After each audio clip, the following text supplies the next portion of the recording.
बिस्मिल्लाहिर्रहमानिर्रहीम। एक बच्चे ने अपने बाप से ज़िद करते हुए कहा कि अबू जान आप मुझे ढोल लेकर दे दें। तो वाले साहब ने बच्चे को कहा कि बेटे आपको मैं ढोल लेकर तो दे दूँगा, लेकिन तुम सारे घर वालों को तंग करोगे। बेटे ने बड़ी मासूमियत के साथ कहा कि अबू जान घर वालों को बिल्कुल तंग नहीं करूँगा, मैं इसको उस वक्त बजाऊँगा कि जब सारे लोग सो जाएंगे।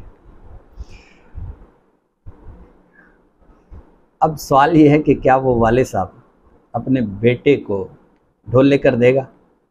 नहीं। हमारे यहाँ आज 14 अगस्त है, जश्न आज़ादी बड़ी धूमधाम के साथ मनाया जा रहा है और वहीं पर बड़ी एक अजीब व गरीब कैफियत गली मोहल्लों के अंदर है। बच्चों ने पाम पाम करके बाजे बजा बजा कर पूरी यूँ समझे पूरे मोहल्लों को सर पे उठा लिया है।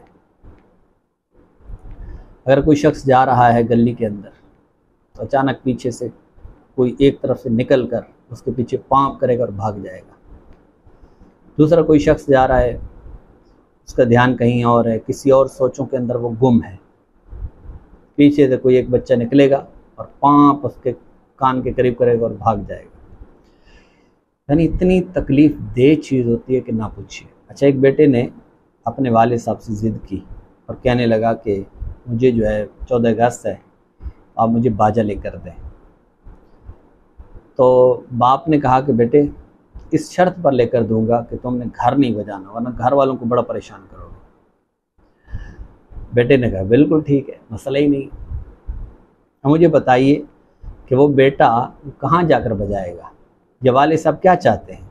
यही चाहते हैं ना कि भाई उससे तकलीफ़ ना हो, घर वालों को तकलीफ़ ना हो, बाहर जाकर चाहे वो जिसको जितनी मर्जी आए वो तकलीफ़ दे। और कई मरतबा लड़ाई हो जाती है, झगड़े हो जाते हैं। एक बच्चा इस तरह किसी के पीछे जाकर जब वो बाजा बजाता है तो वो गुस्से में आ जाता है और वो बाज़ औक़ात पीछे उसके भागता है और उसको पकड़कर मारता है और फिर इस तरह दो ख़ानदान आपस के अंदर झगड़ पड़ते हैं, लड़ाई हो जाती है मोहल्ले के अंदर। बाज़ औक़ात घर में लड़ाई हो जाती है, घर में बच्चे जाकर परेशान करते हैं।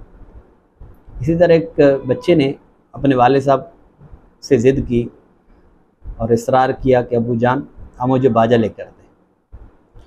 वाले साहब ने कहा कि बेटे बाजा मैं इसलिए लेकर नहीं देता क्योंकि हमारी अम्मी की तबीयत ठीक नहीं, सर में दर्द है। तो डांट कर उसने वाले साहब ने बच्चे को मना कर दिया कि नहीं, ये नहीं होगा। इसका मतलब ये हुआ कि वाले साहब अगर चाहें तो अपनी अगर कोई मजबूरी हो तो उस मजबूरी के तहत वो अपने बच्चे को मना कर सकते हैं और बच्चे मना भी हो जाते हैं और बच्चों को समझ में भी आ जाता है। ऐसा नहीं है कि बच्चों को समझ में नहीं आता। अगर वालिद साहिब या वालिदा हैं या घर का कोई बड़ा है तो बच्चों को अगर एक आसान अंदाज के साथ, अच्छे तरीके के साथ अगर समझाए तो ऐसा नहीं है कि हमारी कौम समझती नहीं है, बस फुकदान हमारी तरबियत का है। तरबियत अगर अच्छी है तो ज़ाहिर सी बात है कि फिर बच्चों पर असर भी हमारा अच्छा पड़ेगा। पाकिस्तान जिंदाबाद।